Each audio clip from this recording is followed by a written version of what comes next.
अस्सलाम वालेकुम स्टूडेंट्स, आज हम स्टार्ट करेंगे क्लास 11 फेडरल बोर्ड का chapter number 4 that is rotational and circular motion. और हमारे पास टॉपिक है एंगुलर एक्सेलरेशन। ठीक है, इससे पहले हमने टॉपिक्स कवर किए थे एंगुलर डिस्प्लेसमेंट का, एंगुलर वेलोसिटी का, और अब जो हम टॉपिक करेंगे वो है एंगुलर एक्सेलरेशन का। और हमने जो टॉपिक्स कवर किए हैं डिस्प्लेसमेंट, एंगुलर डिस्प्लेसमेंट, वेलोसिटी, उसको रिलेट किया था हमने लीनियर डिस्प्लेसमेंट और लीनियर वेलोसिटी के साथ। इसी तरह अगर आज हमारा टॉपिक एंगुलर एक्सेलरेशन है तो हम इसको भी रिलेट करके पढ़ेंगे लीनियर एक्सेलरेशन के साथ, ताकि आपको ये टॉपिक अच्छे से समझ आ जाए। तो स्टार्ट करते हैं टॉपिक को। आपके पास टॉपिक है एंगुलर एक्सेलरेशन। ठीक है, एंगुलर एक्सेलरेशन को अल्फ़ा से डिनोट करते हैं, लेकिन हम ऐसा करते हैं कि हम पहले लीनियर एक्सेलरेशन को देख लेते हैं ताकि हमारे लिए एंगुलर एक्सेलरेशन को जो है पढ़ना और ईजी हो जाए। तो लीनियर जो एक्सेलरेशन है उसको ए से डिनोट करते हैं। ठीक है, एक्सेलरेशन को ए से डिनोट कर रहे होते हैं, और इसका क्या डेफिनेशन होती है? Rate of change of velocity is known as acceleration या लीनियर एक्सेलरेशन। यानी वेलोसिटी का चेंज होना जो है टाइम के लिहाज से वो आपके पास क्या कहलाता है? एक्सेलरेशन कहलाता है।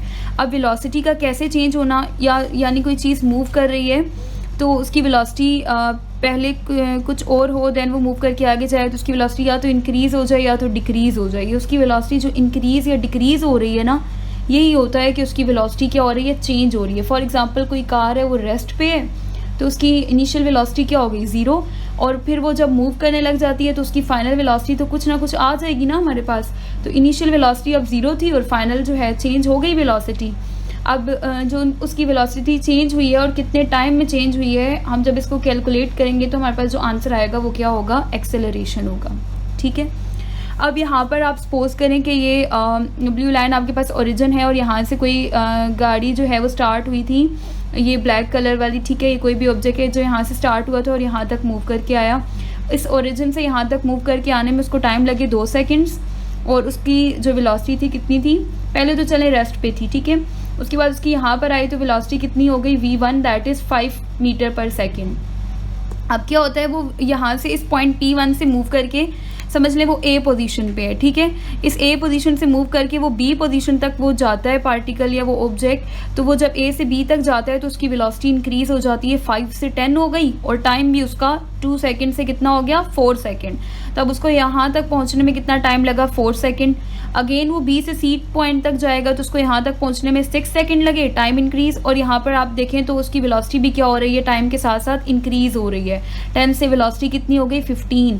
अब आप चेक करें, वेलोसिटी चेंज हो रही है, वेलोसिटी में चेंज आ रहा है किसकी रिस्पेक्ट से? टाइम की रिस्पेक्ट से। ठीक है, तो यही होता है आपके पास rate of change of velocity with respect to time is called acceleration. अब हम निकालते हैं किस तरह से। एक्सेलरेशन क्या होता है? Change in velocity per unit time. ठीक है, पर unit change in time, velocity का चेंज टाइम के लिहाज से क्या कहलाता है? एक्सेलरेशन। अब चेंज हम कैसे निकालते हैं? फाइनल माइनस इनिशियल करके। अगर मैं आपसे पूछूं A और B पॉइंट के दरमियान एक्सेलरेशन कितनी है, तो आप क्या करेंगे? एक्सेलरेशन का फार्मूला आपको पता है, change in velocity per unit time. तो क्या करेंगे हम? फाइनल माइनस इनिशियल वेलोसिटी करेंगे, v2 minus v1 divided by t2 minus t1। Change in time भी कैलकुलेट कर लेंगे। अब v2 कितनी थी? 10, v1 कितनी थी? 5, और उसके बाद आपके पास टाइम कितना था? t2 आपके पास था 4। ठीक है, अच्छा यहाँ पर t2 आपके पास था 4 और t1 आपके पास कितना था? 2। तो 4 माइनस 2। ठीक है, आपके पास क्या हो गया? v2 माइनस v1 यानी 10 माइनस 5, और t2 माइनस t1 यानी 4 माइनस 2। तो 10 में से 5 गए 5, और 4 में से 2 गए, आपके पास नीचे 2 आ गया। 5 को 2 से डिवाइड करें 2.5, तो एक्सेलरेशन कितनी आ गई? 2.5। अब ये यूनिट कैसे आया? मीटर पर सेकेंड स्क्वायर। एक्सेलरेशन का यूनिट क्या था? मीटर पर सेकेंड स्क्वायर। कैसे आता है? वेलोसिटी का यूनिट क्या होता है? वेलोसिटी का यूनिट, क्योंकि एक्सेलरेशन का ये फार्मूला है ना, तो वेलोसिटी का यूनिट आपको पता है मीटर पर सेकेंड।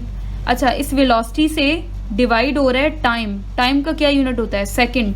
तो वेलोसिटी का यूनिट मीटर पर सेकेंड है, डिवाइड हो रहा है तो मैंने डिवाइड का साइन लगा दिया। क्या डिवाइड हो रहा है? टाइम। टाइम का यूनिट होता है सेकेंड।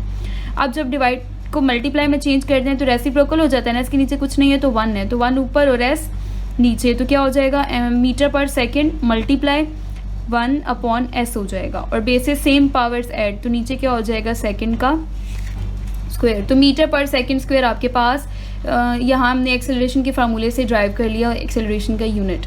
तो ये यूनिट आ गया आपके पास किसका, एक्सेलरेशन का। लेकिन कौन सी एक्सेलरेशन का, लीनियर एक्सेलरेशन का। अब ऐसा करते हैं, ये सारा तो आपने देख लिया कि लीनियर एक्सेलरेशन आप किस तरह से निकालेंगे। अब ऐसा करते हैं कि एंगुलर एक्सेलरेशन को थोड़ा सा देख लेते हैं कि वो भी तो जो है इससे कंपेयर करके हम निकालेंगे, किस तरह से निकालेंगे। देखें, लीनियर एक्सेलरेशन में ऑब्जेक्ट एक ना यहाँ पर लीनियर पाथ फॉलो कर रहा था, लेकिन यहाँ पे एंगुलर जो एक्सेलरेशन होगी इसमें ऑब्जेक्ट एक सर्कुलर पाथ फॉलो कर रहा होगा। तो क्या होगा, ऑब्जेक्ट इनिशियली यहाँ पर मौजूद था, फिर एक्स एक्सिस पे, ठीक है, हमारा ये चूजन रेफरेंस एक्सिस, यहाँ से मूव करके ऑब्जेक्ट यहाँ तक आया पॉइंट P1 तक, फिर यहाँ से मूव करके पॉइंट P2 तक गया ऑब्जेक्ट, ठीक है। जब वो यहाँ से मूव करके यहाँ तक आया है तो उसने ये डिस्प्लेसमेंट कवर किया है, दैट इज़ θ1। ये डिस्प्लेसमेंट उसने कवर किया है इस पॉइंट तक आने में। और जब यहाँ से मूव करके वो यहाँ तक गया है तो उसका जो डिस्प्लेसमेंट उसने कवर किया है वो क्या है, θ2। यहाँ पे डिस्प्लेसमेंट को किससे डिनोट कर रहे होते हैं, ये एंगुलर डिस्प्लेसमेंट है ना। लीनियर डिस्प्लेसमेंट तो s होता है, लेकिन एंगुलर डिस्प्लेसमेंट हमने पढ़ा है टॉपिक क्या होता है, theta. Displacement is denoted by theta. तो एंगुलर डिस्प्लेसमेंट यहाँ P1 तक θ1 है और P2 तक जो है वो कितना है, θ2 है। अच्छा, जब वो ऑब्जेक्ट यहाँ से यहाँ तक मूव करके आया तो उसकी वेलोसिटी जो कि एंगुलर वेलोसिटी थी, एंगुलर वेलोसिटी को ओमेगा से डिनोट करते हैं, वो थी ω1। जैसे ऑब्जेक्ट यहाँ से यहाँ तक मूव करके आया, वेलोसिटी लीनियर v1 थी ना, इसी तरह ऑब्जेक्ट यहाँ से यहाँ तक मूव करके आया तो एंगुलर वेलोसिटी होती है वो ओमेगा होती है, तो ω1 हो गई। और जब वो यहाँ से यहाँ तक मूव करके आया तो एंगुलर वेलोसिटी ω2 हो गई है। यहाँ पर उसको टाइम जो लगा होगा यहाँ से यहाँ तक मूव करने में t1 लगा होगा, और यहाँ से यहाँ तक उसको मूव करने में टाइम t2 लगा होगा, ठीक है। अब आ जाते हैं एंगुलर एक्सेलरेशन पे। लीनियर एक्सेलरेशन a है, a से डिनोट किया हुआ है। एंगुलर एक्सेलरेशन को आप अल्फा से डिनोट करेंगे, ठीक है। तो जैसे अल्फा बीटा गैमा लिखते हैं ना, उसमें जो अल्फा का जो सिंबल है ये आप इससे डिनोट करेंगे किसको, एंगुलर एक्सेलरेशन को। तो एंगुलर एक्सेलरेशन, अच्छा लीनियर एक्सेलरेशन क्या था, change in velocity per unit change in time, ये भी वही है। एंगुलर एक्सेलरेशन भी वही है, change in velocity per unit change in time ही है, लेकिन कौन सी वेलोसिटी, एंगुलर वेलोसिटी। और एंगुलर वेलोसिटी को ओमेगा से डिनोट करते हैं, लीनियर वेलोसिटी को v से डिनोट करते हैं, एंगुलर वेलोसिटी को ओमेगा से डिनोट करते हैं। होता ये भी वही है कि एक्सेलरेशन यानी एंगुलर एक्सेलरेशन इक्वल है change in velocity, change in angular velocity per unit change in time. फिर आगे वही जैसे v2 माइनस v1 किया था, अब चेंज इन ओमेगा कैसे आएगा, ω2 माइनस ω1 और divided by t2 minus t1, change in time आ जाएगा। और उसके बाद आप इसको इजीली कैलकुलेट कर लेंगे जैसे हमने यहाँ पर कैलकुलेट किया। तो ये फार्मूला आपके पास आ जाता है किसका, एंगुलर एक्सेलरेशन का, ठीक है। तो एंगुलर एक्सेलरेशन को क्या कह सकते हैं, रेट ऑफ, रेट यानी टाइम से डिवाइड कर रहे हैं ना, rate of change of angular velocity, omega is angular velocity, rate of change of angular velocity is called angular acceleration. तो अब देखिए आप यहाँ पर क्या लिखा हुआ है, rate of change of angular velocity, angular velocity यानी ओमेगा, ओमेगा में चेंज आए इज कॉल्ड एंगुलर एक्सेलरेशन, यानी ओमेगा का चेंज होना टाइम के लिहाज से क्या कहलाता है, angular acceleration. And angular acceleration is denoted by alpha, ठीक है।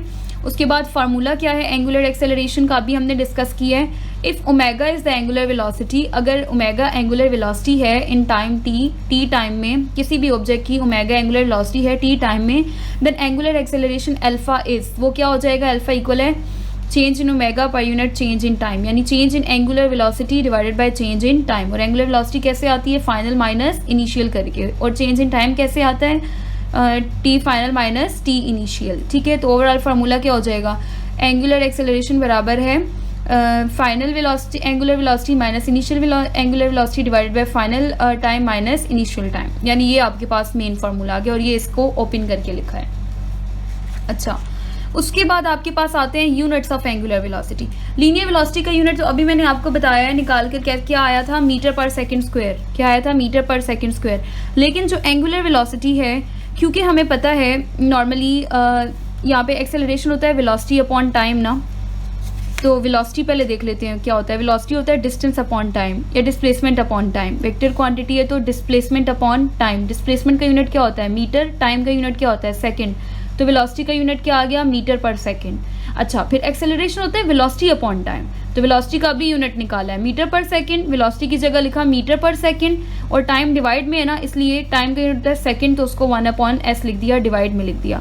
तो मीटर पर सेकंड स्क्वायर आपके पास एक्सेलरेशन का यूनिट आया है, लेकिन हमें एंगुलर एक्सेलरेशन का चाहिए, तो वो भी तो ऐसे ही निकलेगा। लीनियर वेलोसिटी होता है डिस्टेंस डिस्प्लेसमेंट अपॉन टाइम ना, तो एंगुलर वेलोसिटी को ओमेगा लिखते हैं, लीनियर को वी लिखते हैं, तो एंगुलर वेलोसिटी को ओमेगा लिखते हैं, वो भी डिस्प्लेसमेंट अपॉन टाइम होता है, लेकिन कौन सा displacement? Angular displacement. Linear displacement S है और एंगुलर डिस्प्लेसमेंट थीटा है, तो एंगुलर डिस्प्लेसमेंट अपॉन टाइम। तो एंगुलर वेलोसिटी का फार्मूला आ जाएगा, थीटा का यूनिट क्या है? रेडियन। वैसे तो आपको पता है हम सप्लीमेंट्री यूनिट यूज़ कर रहे हैं, ठीक है, थीटा का कोई यूनिट नहीं होता, ये भी हमने प्रूव किया है लास्ट वीडियो में। अच्छा, थीटा की जगह रेडियन और टाइम की जगह सेकंड, तो ओमेगा का यानी एंगुलर वेलोसिटी का यूनिट क्या आ गया? Radian per second. यहाँ वेलोसिटी का क्या यूनिट था? मीटर पर सेकंड, और यहाँ वेलोसिटी का क्या यूनिट है? Radian per second. ये लीनियर वेलोसिटी है और ये एंगुलर वेलोसिटी है, लेकिन हमें एंगुलर एक्सेलरेशन का चाहिए। तो लीनियर एक्सेलरेशन था वेलोसिटी अपॉन टाइम, तो एंगुलर एक्सेलरेशन क्या है? एंगुलर एक्सेलरेशन है एंगुलर वेलोसिटी अपॉन टाइम। तो एंगुलर वेलोसिटी का भी यूनिट निकाला है, रेडियन पर सेकंड, तो एंगुलर वेलोसिटी की जगह लिखा रेडियन पर सेकंड, और फिर डिवाइड है तो डिवाइड का सिंबल, और टाइम का यूनिट क्या होता है? सेकंड, तो radian per second divided by second. अच्छा, डिवाइड को मल्टीप्लाई में चेंज करते हैं तो रेसिप्रोकल ले लेते हैं, तो एस नीचे डिवाइड में आ जाएगा, ठीक है, तो 1/s लिख देंगे, इसको डिवाइड को मल्टीप्लाई में चेंज कर देंगे। रेडियन को 1 से मल्टीप्लाई करें रेडियन आएगा, और सेकंड को सेकंड से मल्टीप्लाई करें second square, basis same, powers add हो जाती हैं, और सेकंड का स्क्वायर। तो आपके पास एंगुलर एक्सेलरेशन का यूनिट आया रेडियन पर सेकंड स्क्वायर, जबकि लीनियर एक्सेलरेशन का यूनिट था मीटर पर सेकंड स्क्वायर। तो यहाँ पर मीटर तो आपके पास ये वाला डिस्प्लेसमेंट है ना लीनियर, तो यहाँ रेडियन जो है ये एंगुलर डिस्प्लेसमेंट है, तो radian per second square. Linear acceleration metre per second square, angular acceleration radian per second square. तो ये यूनिट आपने याद रखने हैं। वेलोसिटी का यूनिट, लीनियर वेलोसिटी का unit metre per second, angular velocity का radian per second, linear acceleration का metre per second square, angular acceleration का रेडियन पर सेकंड स्क्वायर, ठीक है, इस तरह से आप यूनिट्स निकालेंगे। अब रेडियन पर सेकंड स्क्वायर आपने देख लिया, इसका यूनिट है, ऐसा यूनिट हम यहाँ पे लिख देंगे, ऐसा unit of angular acceleration is radian per second square, ठीक हो गया। अच्छा, दूसरे यूनिट्स भी तो हैं, क्योंकि आपके पास थीटा के दूसरे यूनिट्स भी तो मौजूद हैं, डिग्री भी थीटा का यूनिट है यानी एंगुलर डिस्प्लेसमेंट का, और रेवोल्यूशन भी है, तो बस यहाँ रेडियन की जगह एक बार डिग्री और एक बार रेवोल्यूशन, बाकी पर सेकंड स्क्वायर हुई। तो अदर यूनिट्स इंक्लूड डिग्री पर सेकंड स्क्वायर एंड रेवोल्यूशन पर सेकंड स्क्वायर, ये भी आपके पास एंगुलर एक्सेलरेशन के यूनिट्स हैं। अब क्यों आ रहा है डिग्री और रेवोल्यूशन? क्योंकि देखें ये जो हमारे पास एंगुलर वेलोसिटी है ना, एंगुलर वेलोसिटी एक्सेलरेशन के, एंगुलर एक्सेलरेशन के फॉर्मूले में एंगुलर वेलोसिटी आर है, तो एंगुलर वेलोसिटी में थीटा मौजूद है, थीटा अपॉन टाइम, तो थीटा के 3 यूनिट्स, रेडियन पढ़ा था हमने, डिग्री पढ़ा था और रेवोल्यूशन पढ़ा था। तो रेडियन पर सेकंड स्क्वायर तो हो गया है, फिर एक बार डिग्री पर सेकंड स्क्वायर आएगा और एक बार रेवोल्यूशन पर सेकंड स्क्वायर आएगा, ठीक है। अब ये आपके पास यूनिट्स हो गए। अब आ जाते हैं डायरेक्शन ऑफ एंगुलर वेलोसिटी। तो एंगुलर वेलोसिटी की डायरेक्शन हम उसी तरह राइट हैंड रूल से निकालेंगे जैसे आपने उसकी डायरेक्शन निकाली थी। इससे पहले जो टॉपिक हमने पढ़ा है एंगुलर वेलोसिटी का, वहाँ पे आपने एंगुलर वेलोसिटी की डायरेक्शन निकाली है राइट हैंड रूल को यूज़ करके, बिल्कुल एंगुलर एक्सेलरेशन की उसी तरह से निकालेंगे। लेकिन यहाँ पे एक थोड़ी सी बात मैं आपको पहले समझा देती हूँ, और वो पॉइंट्स मैंने यहाँ लिख दिए हैं जो मैं आपको समझा रही हूँ। यहाँ से मैं ये प्रीवियस टॉपिक जो हमने पढ़ा था मैं उसी का पेज यहाँ पे आपके सामने रख रही हूँ। उसमें हमने क्या सीखा था, एंगुलर वेलोसिटी की डायरेक्शन कैसे आती है। या तो देखें ऑब्जेक्ट एंटी क्लॉकवाइज मूव कर रहा होगा, जैसे ये आपके पास है ना 12, अगर इसके ऑपोजिट मूव करेगा तो एंटी क्लॉकवाइज, और इस तरह घड़ी के साथ अलॉन्ग मूव करेगा तो क्लॉकवाइज है। तो अब यहाँ पे ये ऑपोजिट मूव कर रहा है, तो कैसा मोशन होगा, एंटी क्लॉकवाइज रोटेशन है, ठीक है। जब ऑब्जेक्ट एंटी क्लॉकवाइज रोटेट कर रहा होगा, आपने राइट हैंड रूल लेना है, यूज़ करना है, यानी ऑब्जेक्ट ये मार्कर कर लें और ये जो है ना इस चीज़ को आप देखें तो ये ऐसे मूव कर रहा है, यानी एंटी क्लॉकवाइज, इस तरीके से एंटी क्लॉकवाइज, ठीक है। और अगर उलट मूव करे ऐसे वापस इस तरह से ऐसे, तो ये होता है क्लॉकवाइज मोशन, ठीक है। तो अभी अगर एंटी क्लॉकवाइज मूव कर रहा है, यानी अगर ये वाली इस मोशन को देखें ऐसे मूव कर रहा है, इस डायरेक्शन में एंटी क्लॉकवाइज मूव कर रहा है, तो आपने एक्सिस ऑफ रोटेशन को अपने हाथ में लेना है, ठीक है। और जिस तरफ ऐसे ये रोटेट कर रहा है ना उस तरफ फिंगर्स को कर्ल करना है। ऐसे रोटेट कर रहा है ना एंटी क्लॉकवाइज, तो फिंगर्स को कर्ल करना है। थंब आपको डायरेक्शन देगा एंगुलर वेलोसिटी की, ठीक है। तो इसको हमने फिंगर्स को कर्ल किया और थंब अपवर्ड आया, यानी बाहर की तरफ, out of the plane, out of the plane. तो एंगुलर वेलोसिटी की direction out of the plane कब होगी, जब ऑब्जेक्ट एंटी क्लॉकवाइज मूव कर रहा होगा। अच्छा, ये तो समझ आ गई वेलोसिटी की डायरेक्शन। अब देखें ऑब्जेक्ट जब ऐसे मूव कर रहे हैं ना, इस तरह एंटी क्लॉकवाइज मूव कर रहा है, तो अगर इस तरह मूव करते हुए उसकी इधर समझे इधर पहुंचा है तो उसकी वेलोसिटी थी 5, यहाँ पहुंचा है तो 10 हो गई है, यहाँ पहुंचा है तो उसकी वेलोसिटी 15 हो गई है, यहाँ पहुंचा है तो उसकी वेलोसिटी 20 हो गई है। आप देख रहे हैं उसकी वेलोसिटी इंक्रीज हो रही है, उसकी वेलोसिटी एंटी क्लॉकवाइज मोशन में क्या हो रही है, इंक्रीज हो रही है। अगर वेलोसिटी इंक्रीज हो रही हुई, कौन सी वेलोसिटी, ये ओमेगा एंगुलर वेलोसिटी, अगर उसकी एंगुलर वेलोसिटी इंक्रीज हो रही हुई तो एक्सेलरेशन, जो एंगुलर एक्सेलरेशन है उसकी वही डायरेक्शन होगी जो एंगुलर वेलोसिटी की डायरेक्शन है। ये बात बहुत ज़्यादा इंपॉर्टेंट है।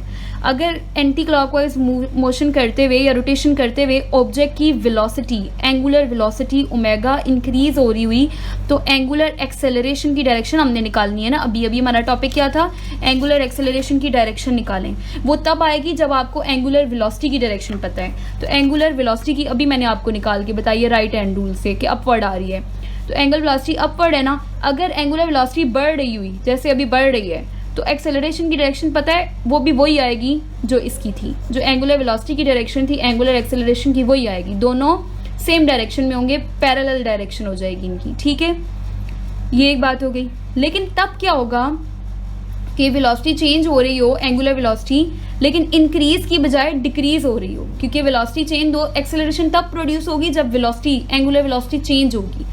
तो चेंज तो दो तरह से हो सकती है, अगर बढ़ रही है तो भी चेंज हो रही है, अगर कम हो रही है तो भी चेंज हो रही है। तो बढ़ने वाला तो देख लिया, अगर बढ़ रही है तो एक्सेलरेशन, एंगुलर एक्सेलरेशन की वही डायरेक्शन होगी जो एंगुलर वेलोसिटी की है। लेकिन अगर कम हो रही हुई, फर्ज करें 10 है, उसके बाद हो गई 5, ठीक है, मतलब कम हो रही है। 10 पहली वेलोसिटी उसकी 10 थी, फिर 5 हो गई, फिर उसकी वेलोसिटी 2 हो गई, फिर उसकी वेलोसिटी 1 हो गई। 10, 5, 2, 1, ये क्या हो रही है, उसकी एंगुलर वेलोसिटी क्या हो रही है, डिक्रीज हो रही है। एंगुलर वेलोसिटी डिक्रीज हो रही है, तो अब एक्सेलरेशन, जो एंगुलर एक्सेलरेशन है उसकी डायरेक्शन एंगुलर वेलोसिटी के ऑपोजिट हो जाएगी, एंटी पैरेलल हो जाएगी। मतलब ये कि एंगुलर वेलोसिटी की direction out of the plane आई है ना, राइट हैंड रूल यूज़ किया है, जब फिंगर्स को रोटेट किया तो अपवर्ड आ रही थी एंगुलर वेलोसिटी की डायरेक्शन। लेकिन चूंकि एंगुलर वेलोसिटी कम हो रही है तो एक्सेलरेशन की डायरेक्शन पता है, इनटू द प्लेन आ जाएगी, ये डायरेक्शंस ऑपोजिट हो जाएंगी। एंगुलर एक्सेलरेशन और ओमेगा की सेम डायरेक्शन होगी अगर वेलोसिटी बढ़ रही हुई, अगर एंगुलर वेलोसिटी बढ़ रही है तो इन दोनों की डायरेक्शन सेम होगी, यानी आप इसकी निकाल लेंगे तो वही डायरेक्शन एंगुलर एक्सेलरेशन की भी होगी। लेकिन अगर वेलोसिटी डिक्रीज हो रही हुई, कम हो रही हुई, तो इन दोनों की डायरेक्शंस ऑपोजिट हो जाएंगी। आप एक की निकाल लेंगे ना, एंगुलर वेलोसिटी की निकालनी आती है ना, लास्ट वीडियो में सिखाई है, तो एंगुलर वेलोसिटी की अगर आप निकाल लेंगे तो एंगुलर एक्सेलरेशन की उसकी ऑपोजिट कर देनी है आपने। अगर एंगुलर वेलोसिटी अपवर्ड आ रही है तो एंगुलर एक्सेलरेशन डाउनवर्ड आएगी, अगर angular velocity out of the plane आ रही है angular acceleration into the plane आएगी, यानी ऑपोजिट हो जाएगी, ठीक है। ये एक केस है। क्लॉकवाइज में भी यही होगा। अब मैं क्लॉकवाइज में भी आपको बता देती हूँ। फर्ज करें अब ऑब्जेक्ट ना ऐसे मूव कर रहा है क्लॉकवाइज, यानी कि अब रोटेशन ना इस तरह से है, इसको आप देखेंगे इस तरह से, तो ये अब ऐसे मूव कर रहा है इस तरह से, यानी ऐसे इस तरह मूव कर रहा है, यानी क्लॉकवाइज रोटेशन कर रहा है। अगर क्लॉकवाइज रोटेशन हो रही है तो आपने अपनी फिंगर्स को इस तरफ ही कर्ल करना है ना, जिस तरफ ये मूव कर रहा है, यानी हमारी फिंगर्स अब उस तरफ कर्ल नहीं होंगी, हमारी फिंगर्स अब इस तरफ कर्ल होंगी। तो जब मैं फिंगर्स को इस तरफ कर्ल करूंगी तो मेरा थंब डाउनवर्ड जा रहा है इनटू द प्लेन, तो थंब हमें वेलोसिटी की, एंगुलर वेलोसिटी की डायरेक्शन देता है, वो इनटू द प्लेन जा रहा है। कब, जब ऑब्जेक्ट क्लॉकवाइज मूव कर रहा है, जब ऑब्जेक्ट क्लॉकवाइज मूव करेगा तो थंब इनटू द प्लेन जाएगा, तो एंगुलर वेलोसिटी की डायरेक्शन इस पेज के अंदर की तरफ होगी, इनटू द प्लेन होगी। अच्छा, फिर वही वाली बात आ जाती है, अगर एंगुलर वेलोसिटी क्लॉकवाइज मूव करते वो ऑब्जेक्ट अगर क्लॉकवाइज मूव कर रहा है, उसकी वेलोसिटी बढ़ रही है, एंगुलर वेलोसिटी बढ़ रही है, यहाँ 5 है, यहाँ मूव करते हुए 10 हो गई, यहाँ 20 हो गई, यहाँ 30 हो गई, यानी बढ़ रही है। तो अगर एंगुलर वेलोसिटी बढ़ रही है तो फिर मैं आपसे पूछूं एंगुलर एक्सेलरेशन की क्या डायरेक्शन आएगी, आप बोलेंगे वही डायरेक्शन आएगी एंगुलर एक्सेलरेशन की जो इसकी थी, सेम डायरेक्शन। अगर ये इनटू द प्लेन है तो ये भी इनटू द प्लेन ही होगा। क्यों? क्योंकि एंगुलर वेलोसिटी बढ़ रही है। लेकिन क्या हो कि क्योंकि चेंज तो वेलोसिटी में दो तरह से आ सकता है, एक तो बढ़ रही है, दूसरा कम हो रही है। तो अगर एंगुलर वेलोसिटी कम हो रही हुई, देखें वेलोसिटी की, एंगुलर वेलोसिटी की डायरेक्शन तो एक ही रहेगी, इनटू द प्लेन। जब चीज़ क्लॉकवाइज मूव कर रही है, ऑब्जेक्ट क्लॉकवाइज मूव कर रहा है, angular velocity into the plane है। लेकिन इसकी हमें निकालनी होती है, तो उसके लिए हम एंगुलर वेलोसिटी को देखते हैं कि वो बढ़ रही है या कम हो रही है। तो अगर कम हो रही है तो एंगुलर वेलोसिटी तो इनटू द प्लेन ही रहेगी, लेकिन ये एंगुलर एक्सेलरेशन ऑपोजिट हो जाएगा, ये आउट ऑफ द प्लेन हो जाएगी। कब? जब वेलोसिटी कम हो रही होगी। एंगुलर वेलोसिटी कम हो रही हुई तो ये ऑपोजिट हो जाएगी, यानी एंटी पैरेलल। ठीक है। एंटी पैरेलल का मतलब ये है ना कि अगर एक इस तरफ मूव कर रहा है तो दूसरा इस तरफ मूव करने लग जाए, ऑपोजिट डायरेक्शन। ठीक है, तो ये होगा एंटी पैरेलल। या एक ऊपर मूव कर रहा है तो दूसरा नीचे मूव करने लग जाए, तो ये एंटी पैरेलल। ठीक है, तो इनकी डायरेक्शन। और पैरेलल क्या होता है, जब एक इस तरफ मूव कर रहा है तो दूसरा भी उसी तरफ मूव करे, ये होता है पैरेलल। ठीक है, तो आपके पास क्या होगा कि पैरेलल कब होंगी, जब वेलोसिटी इंक्रीज हो रही होगी, इन दोनों की डायरेक्शन पैरेलल यानी सेम डायरेक्शन होगी, और अगर वेलोसिटी डिक्रीज हो रही हुई तो इन दोनों की डायरेक्शन ऑपोजिट हो जाएगी। बस ये एक बात है जो आपने डायरेक्शन के लिए याद रखनी है। यहाँ देख लें, एंगुलर एक्सेलरेशन पॉजिटिव है। एंगुलर एक्सेलरेशन पॉजिटिव कब होगी, जब एंगुलर वेलोसिटी इंक्रीज हो रही होगी। अब एंगुलर वेलोसिटी अगर इंक्रीज हो रही है तो इस केस में एंगुलर एक्सेलरेशन और एंगुलर वेलोसिटी की डायरेक्शन सेम होगी, यानी इसकी आप निकाल लेंगे राइट हैंड रूल से, इसकी वही डायरेक्शन होगी। कब, जब वेलोसिटी, एंगुलर वेलोसिटी इंक्रीज हो रही होगी। ठीक है, एक्सेलरेशन पॉजिटिव कब होती है, जब वेलोसिटी इंक्रीज हो रही हो। एक्सेलरेशन नेगेटिव कब होती है, जब वेलोसिटी डिक्रीज हो रही हो। वेलोसिटी बढ़ेगी तो एक्सेलरेशन पॉजिटिव, वेलोसिटी कम होगी तो एंगुलर एक्सेलरेशन नेगेटिव। और एंगुलर एक्सेलरेशन पॉजिटिव होगा तो इन दोनों की डायरेक्शन सेम होगी, और एंगुलर एक्सेलरेशन नेगेटिव होगा तो इन दोनों की डायरेक्शन जो है, यानी एंगुलर एक्सेलरेशन और वेलोसिटी की डायरेक्शन क्या हो जाएगी, ऑपोजिट हो जाएगी। ठीक है, तो when angular velocity of body decreases, जब एंगुलर वेलोसिटी बॉडी की डिक्रीज होती है तो in this case alpha and omega have opposite direction. जब वेलोसिटी डिक्रीज होती है तो ये एंगुलर एक्सेलरेशन और एंगुलर वेलोसिटी की डायरेक्शन क्या हो जाती है, ऑपोजिट हो जाती है या एंटी पैरेलल हो जाती है। ये चीज़ अभी हम सीख चुके हैं। ठीक है, और जब एंटी पैरेलल डायरेक्शन होगी ना तो वेलोसिटी डिक्रीज हो रही होगी, वेलोसिटी डिक्रीज हो रही होगी। और जब अब यहाँ पर पॉजिटिव और नेगेटिव एक्सेलरेशन को भी हम देख लेते हैं किस तरह से पॉजिटिव और नेगेटिव होती है। ठीक है, हम एंगुलर एक्सेलरेशन को डिस्कस कर रहे हैं लेकिन लीनियर के साथ कंपेयर करके कर लेते हैं। फ़र्ज़ करें ये कोई ऑब्जेक्ट है और ये इस तरफ मूव कर रहा है, यानी इसकी वेलोसिटी की डायरेक्शन ये है। ठीक है, हमारे राइट हैंड की तरफ। ठीक है, वेलोसिटी की डायरेक्शन है। अगर इस ऑब्जेक्ट पर फोर्स लगती है, वो भी इसी तरफ लगती है, राइट हैंड की तरफ, तो आपको पता है न्यूटन्स के सेकंड लॉ के according F is equals to ma, जो फोर्स की डायरेक्शन होगी वही एक्सेलरेशन की भी डायरेक्शन होगी। तो देखिए, मूव तो वो पहले से इस तरफ कर रहा था, एक्सेलरेशन की डायरेक्शन किस तरफ है, सॉरी वेलोसिटी की डायरेक्शन किस तरफ है, राइट हैंड साइड पे। ठीक है, तो वो जो है वेलोसिटी इस तरफ है, फोर्स अगर इस तरफ लग रही है तो न्यूटन के सेकंड लॉ के अकॉर्डिंग एक्सेलरेशन भी इसी तरफ लगेगी। आपको पता है अगर ये पहले से इधर मूव कर रहा है, इसको उसी तरफ और फोर्स लगाएं तो इसकी स्पीड क्या हो जाएगी, इंक्रीज हो जाएगी। इसकी स्पीड इंक्रीज हो जाएगी ना अगर हम इसको इसी तरफ फोर्स लगाएं, क्योंकि वो पहले से भी इस तरफ मूव कर रहा है और पीछे से अगर उसको कोई चीज़ धक्का दे दे तो वो और तेज या और ज़्यादा स्पीड के साथ और ज़्यादा वेलोसिटी के साथ वो उस तरफ मूव करने लग जाएगा। तो इसका मतलब ये है, यहाँ से प्रूव हुआ कि वेलोसिटी और एक्सेलरेशन की डायरेक्शन अगर एक तरफ होगी तो वेलोसिटी क्या होगी, इंक्रीज होगी। तो ये तो लीनियर की बात हो गई। अब ज़रा इसको एंगुलर पे कर लेते हैं। वेलोसिटी को, एंगुलर वेलोसिटी को क्या कहते हैं, ओमेगा, और एंगुलर एक्सेलरेशन को क्या कहते हैं, अल्फा।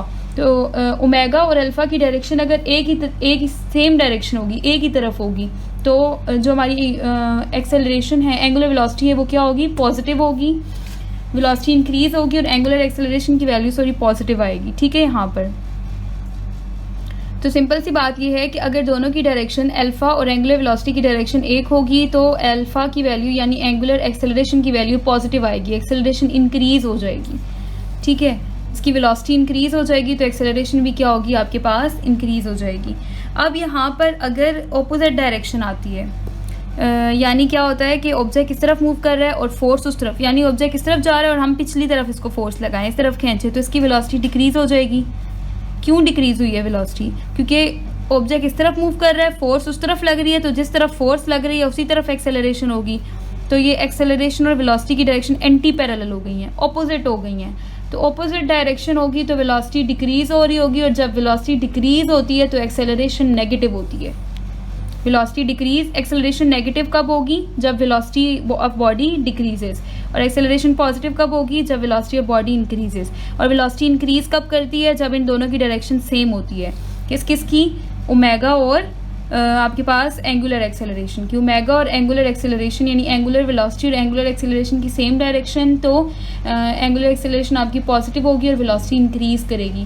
लेकिन अगर ऑपोजिट डायरेक्शन होगी तो एंगुलर एक्सेलरेशन नेगेटिव होगी और वेलोसिटी डिक्रीज करेगी।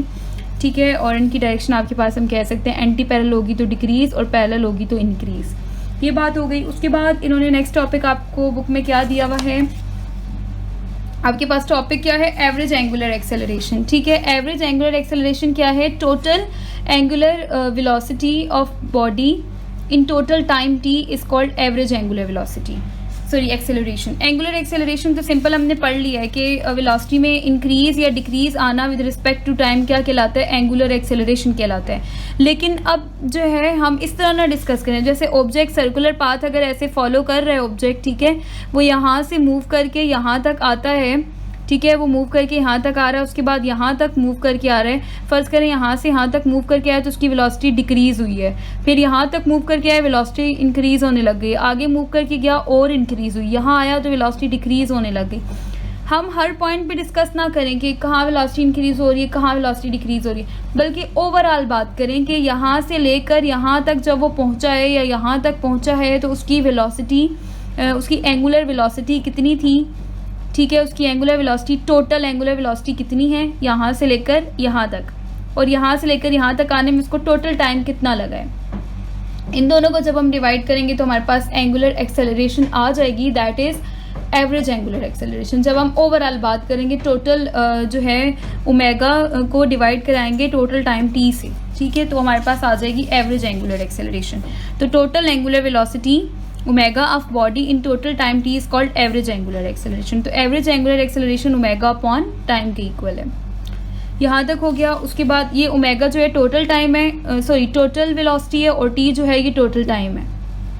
ठीक है, स्टार्टिंग पॉइंट से लेकर एंडिंग पॉइंट तक जहाँ तक वो ऑब्जेक्ट किया है। तो जब हम टोटल की बात करेंगे तो वो एवरेज एंगुलर एक्सेलरेशन। और इंस्टेंटेनियस, ये हमने लास्ट वीडियो में भी पढ़ा है, इंस्टेंटेनियस एंगुलर वेलोसिटी पढ़ा था, और अब हम इंस्टेंटेनियस एंगुलर एक्सेलरेशन पढ़ रहे हैं। क्या होता है इंस्टेंटेनियस, मतलब किसी एक लम्हे की, इंस्टेंट किसी एक लम्हे की आप एंगुलर एक्सेलरेशन अगर फाइंड करें, तो जब आप किसी एक लम्हे की फाइंड करेंगे तो बहुत शॉर्ट इंटरवल ऑफ टाइम में आप फ़ौरन से बता देंगे। यानी मैं आपसे पूछूं यहाँ से यहाँ तक आने में उसका ओमेगा क्या था, ठीक है, यहाँ से यहाँ तक आने में, तो यहाँ से यहाँ तक आने में टाइम भी तो कितना कम लगा होगा, भले वो इंक्रीज़ हो रही है डिक्रीज़ हो रही है वेलोसिटी, क्योंकि एक्सेलरेशन तब प्रोड्यूस होगी ना जब वेलोसिटी इंक्रीज़ या डिक्रीज़ होगी, तो वो तो हो रही होगी, लेकिन हमने बहुत शॉर्ट इंटरवल ऑफ टाइम में बताना है, एक लम्हे के लिए हमने बताना है, ओवरऑल सारी बात ना करें। या मैं आपसे यहाँ से यहाँ तक की पूछ लूँ फ़ौरन उसी टाइम उसी इंस्टेंट पे आप मुझे बताएंगे, या फिर आपसे यहाँ से यहाँ तक इन दो पॉइंट्स के दरमियान की पूछ लूँ एंगुलर एक्सेलरेशन, तो फिर बहुत शॉर्ट टाइम होगा और बहुत कम आपके पास एंगुलर वेलोसिटी आई, एक्सेलरेशन आई होगी जो आप मुझे बताएंगे। तो इसको हम क्या कहते हैं कि इंस्टेंटेनियस एंगुलर एक्सेलरेशन। जैसे हम कह देंगे the limitive value of ratio between small change in angular velocity. देखिए यहाँ से यहाँ तक आने में एंगुलर वेलोसिटी चेंज तो हुई है, इंक्रीज या डिक्रीज तो हुई है, लेकिन बहुत शॉर्ट हुई होगी, बहुत स्मॉल चेंज आया होगा, क्योंकि हमने बहुत कम वक्त के लिए देखा है, ठीक है, किसी एक लम्हे के लिए देखा है। तो हम कहेंगे जो चेंज हुई है एंगुलर वेलोसिटी ओमेगा वो बहुत स्मॉल हुई है, क्योंकि हमने स्मॉल इंटरवल ऑफ टाइम में देखा है, बहुत कम टाइम में देखा है, इतना कम टाइम कि टाइम अप्रोच कर रहा है जीरो को, such that time approaches to zero is called instantaneous angular acceleration. तो इसको क्या कहते हैं, इंस्टेंटेनियस एंगुलर एक्सेलरेशन। फार्मूला इसका भी वही होता है कि एंगुलर वेलोसिटी चेंज होगी पर यूनिट टाइम, तो आपके पास एंगुलर एक्सेलरेशन प्रोड्यूस होगी। लेकिन इंस्टेंटेनियस का मतलब होता है किसी एक लम्हे में जब टाइम अप्रोच कर रहा होता है जीरो को, टाइम जीरो तो नहीं होता लेकिन जीरो को अप्रोच कर रहा होता है, तो उसके लिए हम लिमिट लगा लेते हैं, ठीक है, लिमिट लगा देंगे इस फॉर्मूले के साथ कि टाइम जो है वो अप्रोच कर रहा होता है जीरो को, यानी बहुत शॉर्ट इंटरवल ऑफ टाइम में आप बताएंगे। तो डेल ओमेगा ये आपके पास क्या है, change in angular velocity divided by change in time, तो ये आपके पास कहलाती है इंस्टेंटेनियस एंगुलर एक्सेलरेशन। तो ओवरऑल आपके पास एंगुलर एक्सेलरेशन सारा आपने देख लिया है। अब हम ऐसा करते हैं कि इनको कंपेयर करा लेते हैं, सारी जो भी आपके पास टोटल आई है एवरेज एंगुलर एक्सेलरेशन या इंस्टेंटेनियस एंगुलर एक्सेलरेशन तो आपने पढ़ लिया। अब इनको हम लीनियर क्वांटिटीज़ के साथ कंपेयर करके तो इनका कंपैरिजन देखते हैं ताकि आपको याद करने में आसानी हो। अब हम जल्दी से इसकी समरी देख लेते हैं, हमने जितने भी टॉपिक्स अभी तक कवर किए हैं। देखें लीनियर डिस्प्लेसमेंट क्या होता है, जब ऑब्जेक्ट एक लाइन में ऐसे मूव कर रहा है, यहाँ से यहाँ तक मूव करके आता है, तो आप कहते हैं उसने जो डिस्प्लेसमेंट ट्रेवल किया है वो क्या है, यहाँ से यहाँ तक का s है, तो linear displacement is denoted by s। और ये हो गया आपके पास लीनियर डिस्प्लेसमेंट। एंगुलर डिस्प्लेसमेंट होता है जब ऑब्जेक्ट ऐसे एक सर्कुलर पाथ में मूव कर रहा होता है, ठीक है, वो यहाँ से मूव करके यहाँ तक आया है, तो यहाँ पर जो एंगल बनता है ना उसका, ये उसका यानी उसने यहाँ तक जितना डिस्प्लेसमेंट ट्रेवल किया है वो ये एंगल की फॉर्म में, थीटा की फॉर्म में हम शो करेंगे, that is called angular displacement. तो लीनियर डिस्प्लेसमेंट एस से डिनोट करते हैं, एंगुलर डिस्प्लेसमेंट थीटा से। इसके बाद आते हैं लीनियर वेलोसिटी पे। तो वेलोसिटी आपके पास कैसे होती है? वेलोसिटी होती है डिस्टेंस अपॉन टाइम। डिस्टेंस अभी हमने ऊपर किससे डिनोट किया था? एस से ना, तो distance divided by time. Velocity क्या होता है? Distance upon time. अब डिस्टेंस यूनिट भी देख लेते हैं, यूनिट कैसे आएगा? डिस्टेंस का यूनिट होता है मीटर और टाइम का यूनिट क्या होता है? सेकंड। तो मीटर पर सेकंड वेलोसिटी का यूनिट है। अब ये तो होगी लीनियर वेलोसिटी। एंगुलर वेलोसिटी, इसको v से डिनोट करते हैं लीनियर को, एंगुलर वेलोसिटी को ओमेगा से डिनोट करते हैं। ये भी डिस्प्लेसमेंट अपॉन टाइम होता है, लेकिन angular velocity angular displacement upon time होता है। तो एंगुलर डिस्प्लेसमेंट थीटा है और टाइम क्या है? t है। तो theta divided by time. Theta का यूनिट वैसे हम सप्लीमेंट्री यूज करते हैं, तो वो हो जाएगा रेडियन और टाइम का यूनिट हो जाएगा सेकेंड। तो रेडियन पर second is the unit of angular velocity. ये हो गया। उसके बाद आपके पास आते हैं एंगुलर एक्सेलरेशन पे, जो अभी हमने पढ़ा है, और लीनियर एक्सेलरेशन। तो एक्सेलरेशन क्या होता है? Rate of change of velocity is called acceleration, या फिर हम इसको यूं भी लिख सकते हैं, एक्सेलरेशन इक्वल है change in velocity per unit change in time. ठीक है, rate of change of velocity आपके पास कहलाता है एक्सेलरेशन। वेलोसिटी का यूनिट होता है मीटर पर सेकेंड, और डिवाइड में फिर से सेकेंड है, तो डिवाइड में आप फिर से सेकेंड लगा दें, तो सेकेंड क्या हो जाएगा आपके पास? मीटर पर सेकेंड स्क्वायर। तो एक्सेलरेशन का यूनिट क्या आता है? मीटर पर सेकेंड स्क्वायर। अब एंगुलर एक्सेलरेशन, तो लीनियर को a से डिनोट करते हैं, एंगुलर एक्सेलरेशन को अल्फा से डिनोट करते हैं। ये भी वेलोसिटी अपॉन टाइम होता है, लेकिन ये angular acceleration angular velocity upon time है, यानी ओमेगा अपॉन टाइम है। और ओमेगा का यूनिट आपने क्या पढ़ा है? ओमेगा का यूनिट रेडियन पर सेकेंड, तो ओमेगा की जगह लिख दें रेडियन पर सेकेंड। और टाइम का यूनिट क्या होता है? सेकेंड, और टाइम डिवाइड में है ना, तो डिवाइड में आप सेकेंड लिख दें। और रेडियन पर second square is the unit of angular acceleration. ये हो गया। उसके बाद डायरेक्शंस हैं, तो आपने ओमेगा की डायरेक्शन निकाल ली थी राइट हैंड रूल को यूज करके, कि ओमेगा की अगर एंटी क्लॉकवाइज होगी तो आउट ऑफ द प्लेन आएगी, और क्लॉकवाइज आएगी तो इनटू द प्लेन होगी। राइट हैंड रूल को यूज किया था, ठीक है, वो मैं आपको सिखा चुकी हूँ। और अल्फा की डायरेक्शन भी आप कैसे निकाल सकते हैं, यानी एंगुलर एक्सेलरेशन की डायरेक्शन यही होती है जो एंगुलर वेलोसिटी की डायरेक्शन होती है। जैसे आप इसकी निकालते हैं, पहले आप इसकी निकाल लेंगे, फिर आपने देखना है कि एंगुलर वेलोसिटी इंक्रीज हो रही है या डिक्रीज हो रही है। अगर इंक्रीज हो रही हुई ना, तो एंगुलर एक्सेलरेशन और वेलोसिटी दोनों की सेम ही डायरेक्शन होगी, पैरेलल डायरेक्शन दोनों की सेम होगी। जो इसकी आएगी वही एंगुलर एक्सेलरेशन की भी होगी। लेकिन अगर एंगुलर वेलोसिटी डिक्रीज हो रही हुई तो इन दोनों की डायरेक्शन ऑपोजिट हो जाएंगी। बस ये था आपके पास ओवरऑल समरी। 3 टॉपिक्स कवर किए या 4 टॉपिक्स, तो सबकी ये आपके पास समरी है। यहाँ से आपने अपने याद कर लेना है इसको, ठीक है। इससे हम लीनियर से कंपेयर करके एंगुलर वेलोसिटी, एक्सेलरेशन और डिस्प्लेसमेंट को पढ़ते हैं। आपका कोई भी क्वेश्चन है तो आप कमेंट सेक्शन में पूछ सकते हैं।